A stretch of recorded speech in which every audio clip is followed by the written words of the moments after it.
आप देख रहे हैं अल्फा डिफेंस हिंदी में आपका स्वागत है। आज के इस वीडियो में हम लोग बात करेंगे इंडिजिनस आर्म ड्रोन्स के बारे में या कहें देसी आर्म ड्रोन्स के बारे में। लेकिन उससे पहले कमेंट सेक्शन में आ रही कुछ कमेंट्स को लेकर बात कर लेते हैं। कुछ लोगों को वर्ड देसी को लेकर बहुत ज़्यादा परेशानी है। कमेंट सेक्शन में कई लोग इस शब्द को लेकर बहुत ज़्यादा नाराज़ हैं और उनका पूछना है कि क्यों हम लोग इस शब्द का प्रयोग करते हैं। देखिए, अगर आप बेसिक गूगल ट्रांसलेट करेंगे तो वर्ड इंडिजिनस का मीनिंग या तो देसी या स्वदेशी दिखाया जाएगा, और जब हम लोग नॉर्मली इंडिजिनस वेपन सिस्टम्स की ही बात करते हैं तो शब्द देसी बार बार प्रयोग किया ही जाएगा। दूसरी परेशानी है कि क्यों हम लोग अपने वेपन सिस्टम्स को विदेशी सिस्टम्स के साथ में कंपेयर करते हैं। देखिए, जब तक आप वीडियो में कॉन्टेक्स्ट ऐड नहीं करेंगे तो आपको समझ में नहीं आएगा कि बेसिकली आपका सिस्टम वर्ल्ड के दूसरे सिस्टम्स के खिलाफ कहाँ पर स्टैंड करता है। और तीसरी परेशानी है कि क्यों हम लोग विदेशी फुटेजेस का प्रयोग करते हैं। तो ये परेशानी आप दूर कर सकते हैं। अगर आप हम लोगों को फ्री इंडियन फुटेज लाकर देते हैं तो हम लोग उसका प्रयोग कर सकते हैं, क्योंकि नॉर्मली इंडिया में कॉपीराइट फ्री फुटेजेस अवेलेबल नहीं होती हैं। लेकिन अगर आपके पास में है तो आप प्लीज़ हम लोगों के साथ में उसको शेयर करें और हम लोग उसका प्रयोग कर लेंगे। चलिए अब बात कर लेते हैं देसी आर्म ड्रोन्स के बारे में। आप में से जो लोग अल्फा डिफेंस के इंग्लिश चैनल को फॉलो करते हैं उन लोगों को ये न्यूज़ ऑलरेडी मिल चुकी होगी। इंडियन आर्म फोर्सेस आने वाले कुछ समय में 72 आर्म ड्रोन्स जिनको देश में बनाया जाएगा उसको अपने बेड़े में शामिल करेंगी। ये 72 आर्म ड्रोन्स रुस्तम 2 ड्रोन्स होंगे जिनकी मैन्युफैक्चरिंग HAL करेगा। आप सभी को याद होगा, कुछ समय पहले हम लोगों ने आपको बताया था कि एरोनॉटिकल डेवलपमेंट एस्टैब्लिशमेंट ने रुस्तम 2 के सारे रिवाइज्ड क्वालिटेटिव रिक्वायरमेंट पूर्ण कर ली हैं। अब इस ड्रोन में ऑटोमेटिक टेक ऑफ और लैंडिंग और सैटेलाइट कम्युनिकेशन को इंक्लूड कर लिया गया है।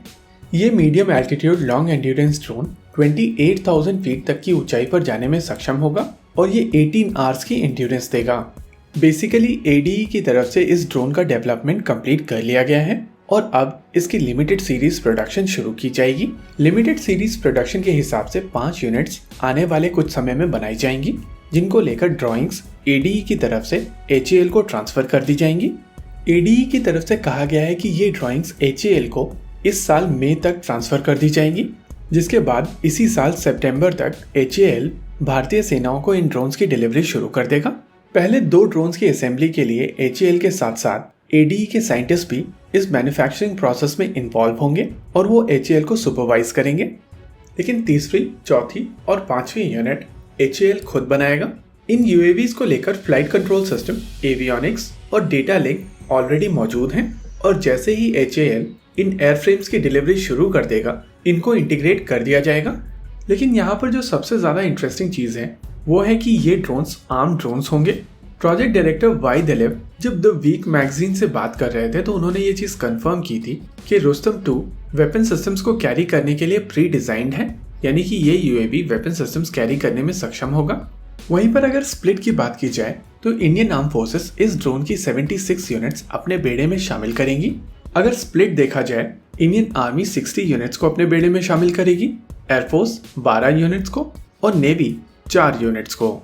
इस ड्रोन की स्पेसिफिकेशन काफ़ी हद तक यूनाइटेड स्टेट्स ऑफ अमेरिका के MQ-1 प्रेडेटर ड्रोन से मिलती जुलती हैं। प्रेडेटर ड्रोन 25,000 फीट तक की ऊंचाई पर जाने में सक्षम था। ये 2 हेलफायर मिसाइल भी कैरी करता है और ये UAV लगभग 24 आवर्स की एंड्योरेंस देता है।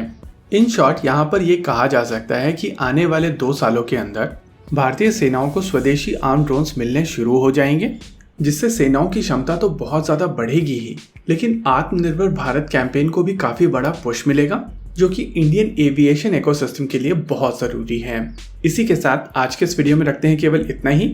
वीडियो को अंत तक देखने के लिए धन्यवाद। देखते रहिए अल्फा डिफेंस। जय हिंद।